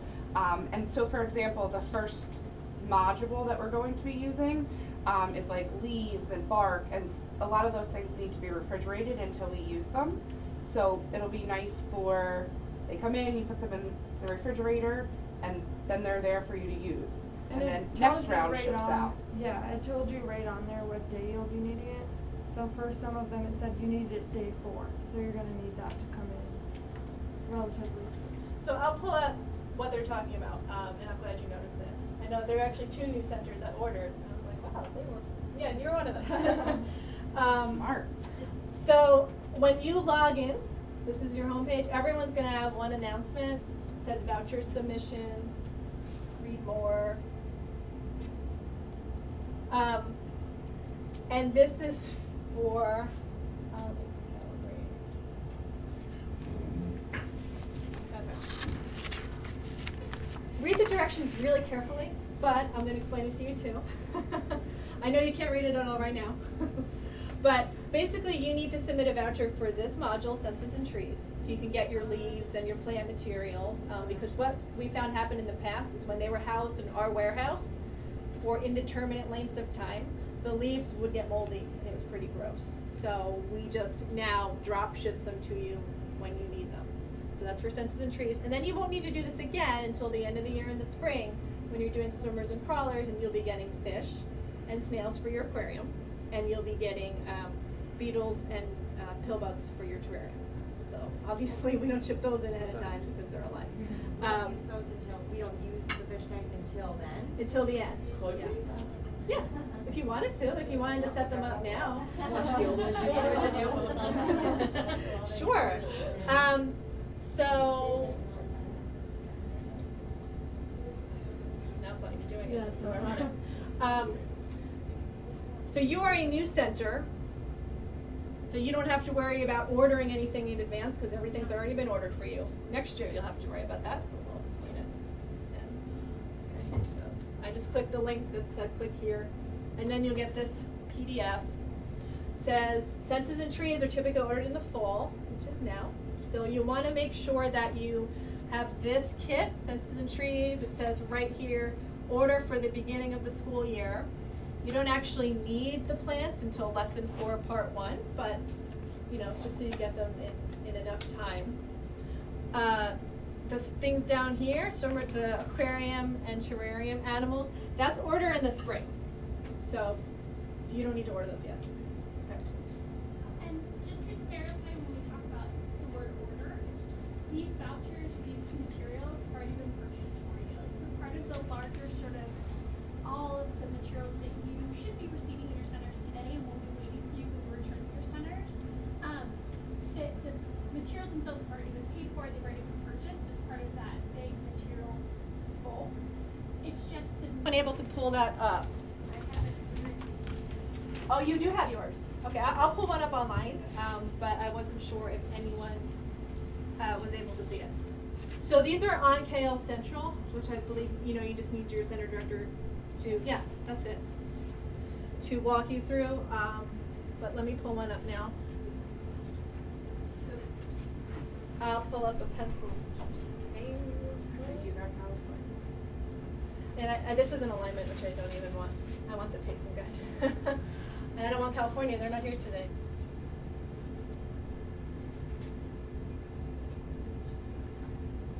Okay. All right. Every state has its own pacing guide.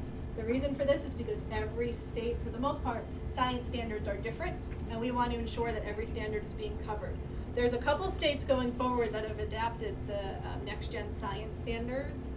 I don't think that's any of the states here. Is there any Delaware? There's no Delaware here, or Maryland. I don't think that's any of the states here. But it would say on top if it was next-gen.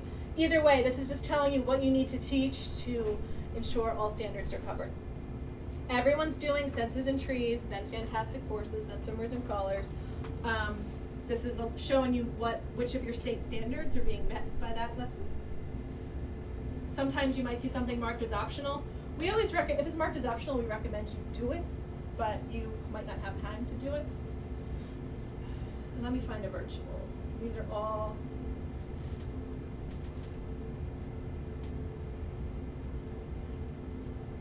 Okay.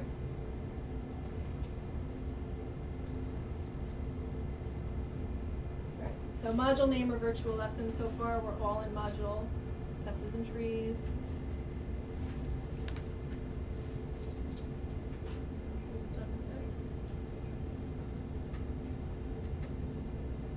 Okay, virtual lesson. There's virtual lessons sprinkled throughout your pacing guide because in some cases there's standards like solar system or weather. Special weather's a big one. That is not in any of these modules, but we want to make sure that you have lessons available so you can teach that standard. So when you see virtual lesson, it tells you the grade, K, kindergarten. The unit is 10 and the lesson is 1.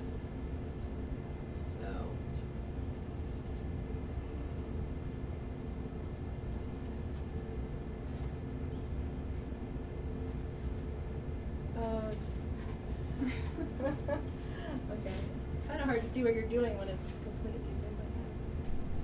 There it goes again. So on your list, you'll see Science K.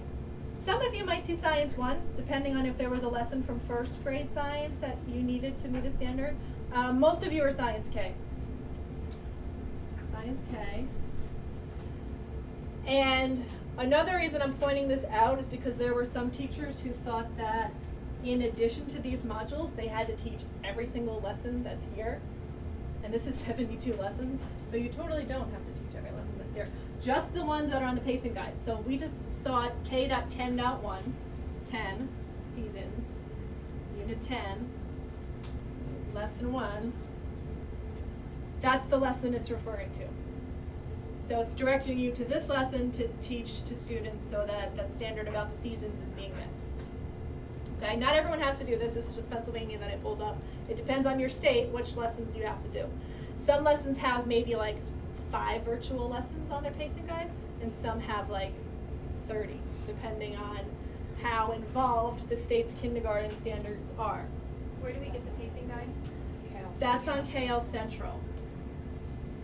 Let me just make this smaller so I can get to it. I pulled up Pennsylvania because they have a lot. Okay. Also, as I mentioned, some states have very involved science standards, and there might be standards that are not covered in K-12. If that's the case, the standard will be at the bottom, and there'll be a none here because there's no coverage. So either, yeah, so, or you can do a separate lesson, or you can try to integrate it into a lesson that you're already doing. A lot of this for Pennsylvania anyway, there's specific design and technology standards that aren't in the kits. So for other states, there's grade bands. So you might see up here, not Pennsylvania, but a different state, let's say like Nevada, K-2 science standards. If you have a grade band, if your state has grade bands, you don't have to teach every standard, but they're all going to be listed here, just in case. Right, because you don't have to teach them everything they need to know in kindergarten. They can get some more in 1st and 2nd grade. At the very bottom, okay, is the breakdown of how many lessons you have to teach. So 69 module lessons, not including optional, those ones marked in green. 37 virtual lessons, optional 14. So the amount of lessons you would have to teach according to the guide would be 69 plus 37. Okay? So typically, if you teach science at least 3 times a week, that'll be enough. I know some people teach it every day on their schedule, but other states you're going to have a lot less virtual lessons. Like I said, like 5 or 6. I'm a little confused about where we find our state's science standards. Oh, this is already aligned to it. You don't have to pull up your state science standards. They're already on It's here. on the pacing guide. Yeah, they're on already KL listed Central. here. Yeah, you just have to pull up this document, and then we'll look at, there's an actual alignments document at the end. We'll look at that too, but you don't have to search and find your state standards. They're already here. Right. Yeah. And I think later this afternoon we'll pull up KL Central for you guys. Okay, perfect. Yeah, that'll be good. All right, so this is an important document, so we want to make sure that you all find it. This is just telling you what to teach. Like I said, everyone's doing those 3 modules, but which virtual lessons you're doing, you can refer to the pacing guide. And so those virtual modules will be nowhere found in our book. Yeah, correct? you don't So have. if you don't follow the pacing guide, you're gonna skip right over those virtual modules and you'll never know about it. Right. Okay, so you have to refer to the You pacing do. guide. Yeah, Okay. yeah. And you don't get materials for the virtual lessons either, just for the science ones. Okay. 30 minutes offline, 20 minutes online. The one discrepancy for that is that's Monday through Thursday, and then on Friday it flip-flops. And so online you do 20 minutes to kind of do a unit checkpoint for 30 minutes on Friday. You want to talk about the activities? Did you get that? Okay. Say it one more time. Yeah, could you repeat that one more time? I'm sorry, Monday through Thursday plus the Friday? No, that's fine. The lessons are 50 minutes apiece every day. 30 minutes is online and 20 minutes is offline. That's through Monday through Thursday. And then on Friday, it switches, so that way you actually have 30 minutes to do the unit checkpoint. And then 20 minutes is just online activities. Every 5th day is a unit assessment. So that day's 30 offline and 20 on for review. Usually for phonics, you're going to start offline with a workbook page or something like that to give a review and to review the sounds that you're working on that day. And sometimes there'll be an online little introduction to a sound where you can click on the animal and or object, whatever it is, like monkey, to teach that sound. But it's really short, and then you do the offline activities with them. And then sometimes you can go back online and they'll have review activities, like they'll have like a little game where they'll show you a picture and they can click on, you know, if your sound is M, click on everything that begins with the letter N or ends with the letter M. And you're usually working on 2 sounds Yeah. per Two lesson. sounds at a time. Yeah, it also had the online reader that went along with it, and I'm really excited about this one because it's a lot better than the ones we've had on the computers in the years past. But the kids can actually listen to the words being read. You can shut off the pictures if you want kids to actually read through the words instead of just guessing like mine like to. You can have it shut off reading the sentence so the kids actually have to read it aloud to you, or you can read it together with them. There's a lot of different options with this one that I like. As far as offline materials, there's a ton. There's a ton of Which is why it took us a offline, couple yes. minutes. Yeah. You get a tile kit that has different letters, not just letters, sounds, because you have your digraphs and your trigraphs. It has punctuation as well. And they get little magnetic boards. This is the teacher one, so it kind of stands up. And then you can work with the different sounds, you know, that they hear with the tiles and the boards. They each get a magnetic board, which is also a whiteboard, but they also get little mini whiteboards that you can do activities with them. And you said they came with markers as well. Yeah, so they also, now this, those boards are one for every 2 children. So not every, yeah, the boards and the tiles. So like the teacher, you'll have your own set of tiles, and then there's one for every 2 children. When you get your tiles, you might have seen it, they come in a binder, and you actually have to punch them all out. So that's some prep work. So, do you do that you want or need more of the dry erase boards? If you want it to go one per child, they're available on iPod, so you can just ask your center director if there's an opportunity to purchase some additional ones to support one per child. It would just be a decision of the conversation you want to have with your center director. Can you explain the binder a little bit more, because I actually like held those items in my hand and I was like, I don't understand. So the binder is just a way to keep your letters organized. So keep your letters organized. So there's magnetic pages in that binder. Oh, there are. Yeah. So it has like all the letters printed on that page. So after you punch out all the letters, you can stick them on their appropriate magnetic page and store it in the binder. It's for organization. I love it. Good question. Because there's a lot of stuff for phonics. Mostly because of the tiles. And But wait, there's more. There's a lot of readers. I don't know what the ratio is for. The readers are one per child. Okay, that's what I was hoping. And every child has an activity book as well as an assessment book. So all the assessments are offline. Yes. So. And they must come in packs of 10. The readers? 1 through 10 in a pack. Yes, Yeah. they do. Okay. I know, I didn't open one either, and I was like, no, they're all ones. Why does it look like they sent me a million of the same So each thing? kid gets one shrink wrap. Yeah. Yeah, that must readers be 1 it. through 10 are in one shrink. I get it. I don't know, it's something that they need accessible, or they only need one accessible, and then you take that one away I and think put out that's another one. it. Right, yeah, they'll only need one for like several lessons, and then you put that away, or put it somewhere where they can read it, later, but you won't need that for another lesson, it won't come back to it. Good question. And you do get a teacher guide, I didn't have an example here, but you get a separate teacher guide for phonics too, offline, hard copy. Great, did you guys have other things you wanted to?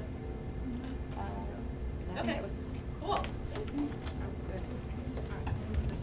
I just wanted to add a couple of things. First thing, the first 8 weeks of phonics are focused on phonological awareness. So they're not writing anything, they're not associating sounds with letters, they're just focused on sounds. So after week 8, that's when you start in with your sight words. Then it moves towards, away from phonological awareness and more towards, the alphabetic principle. What else did I want to say? The lesson length. I'm just going to split it up between the 3. So language skills and literature comprehension is 30 minutes. 30 minutes each. Daily. Yes. And then the handwriting is 10 minutes each day.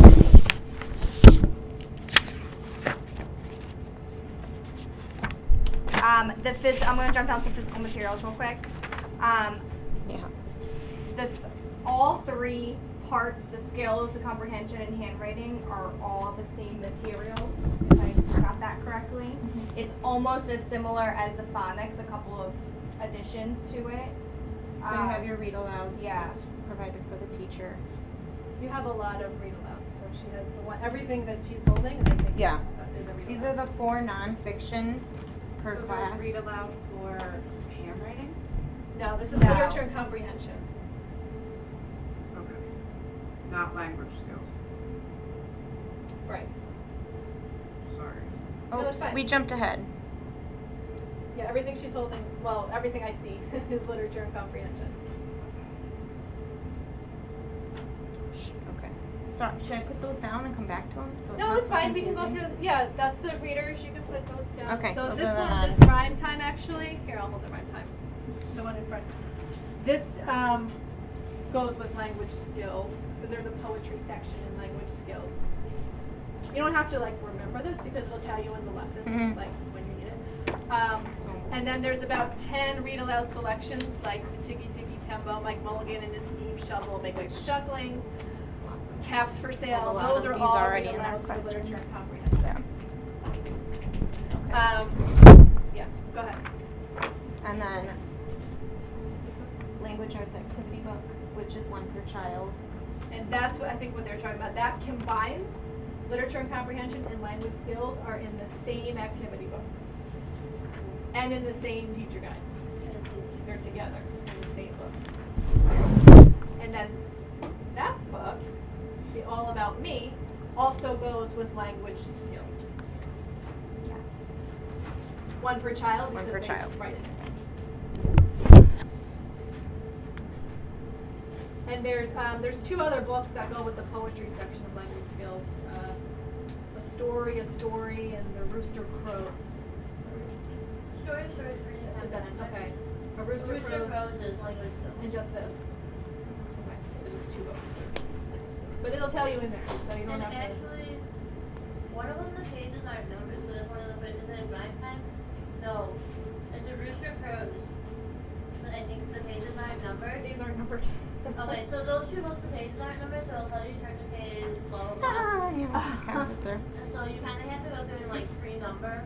It tells you. That's in the interesting. That's the beginning first lesson, time I've heard that. But it tells you that you have to go through and pre-number. It's one of the Yeah. first lessons that it tells you to do. Because we don't publish these. These are. I think it's in the. This is Tommy DePaulo. It's not page 12. Oh. That's why he's an artist, not a man. Yes. And then there'll be 2 language arts lesson guide books. Yeah, you have 2 volumes. One per teacher. I guess 1 for 2 for you guys. Yes. Yeah. And then my accomplishments chart and stickers that goes with. That goes with all of them. All of That's them? what I think. Okay. And that's 1 per class. So we're doing 1 per class. Oh yeah, because there's And- skills, comprehension, phonics. Yeah, and there's stickers, and it's really just to check off as you complete each lesson in each of the areas of language arts. You can, just like a completion chart. That's what, you don't have to use it.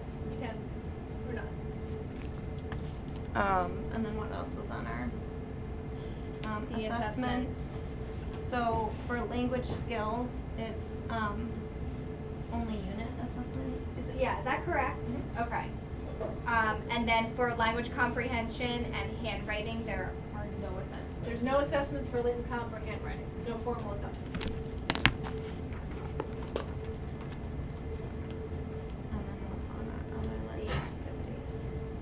Okay.